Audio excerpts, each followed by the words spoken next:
એટલા માટે કહું છું કે ફિઝિકલી સરદાર સાહેબ આપણી પાસે નથી, પણ એમના વિચારો આજે પણ આપણે કંઈક સ્પર્શ કરી રહ્યા છે. સમય ઓછો છે. આવો રમતગમત, યુવક અને સાંસ્કૃતિક પ્રવૃત્તિનો વિભાગ, ગુજરાત સરકાર.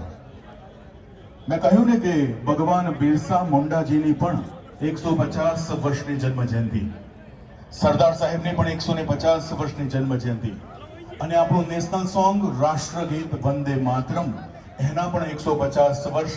આપણે જે અવસરમાં જીવી રહ્યા છીએ ને, આપણે બધા ખૂબ ગૌરવવંતા છીએ. આ પવિત્ર વિરાસત આપણને અનુભવવા મળી છે. ત્યારે આવો જનજાતિ વિભાગ એક સંગીત પ્રસ્તુતિ આપણી વચ્ચે પ્રસ્તુત કરે છે. આ કલાકારોને જોરદાર તાળીઓની ગુંજ સાથે આવકારો આપીએ છીએ.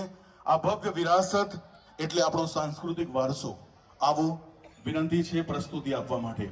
બસ થોડી ક્ષણોની અંદર ગુજરાત રાજ્યના નાયબ મુખ્યમંત્રી શ્રીમાન હર્ષભાઈ સંઘવી સાહેબ 35 ગાંધીનગર દક્ષિણ મત વિસ્તારની પદયાત્રાનો વિધિવત રીતે ફ્લેગ ઓફ કરીને માર્ચ અપાવવાના છે. ત્યારે આપ બધાને મોટી સંખ્યામાં ઉપસ્થિત છો.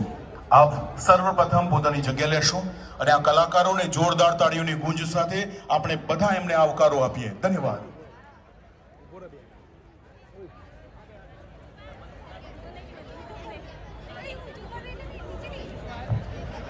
સાદરા વિદ્યાપીઠના તમામ વિદ્યાર્થીઓ, સાદરાથી જે વિદ્યાપીઠ છે ત્યાંથી જે વિદ્યાર્થીઓ આવ્યા છે, મળેલી સૂચના પ્રમાણે એમના પ્રતિનિધિ અથવા વિદ્યાર્થીઓ મંચની નજીક આવવા માટે થોડી ઝડપ કરશો. સાદરા વિદ્યાપીઠ, આવો શરૂઆત કરીએ. આ સાંસ્કૃતિક લોકનૃત્ય આપણી વચ્ચે પ્રસ્તુત થાય.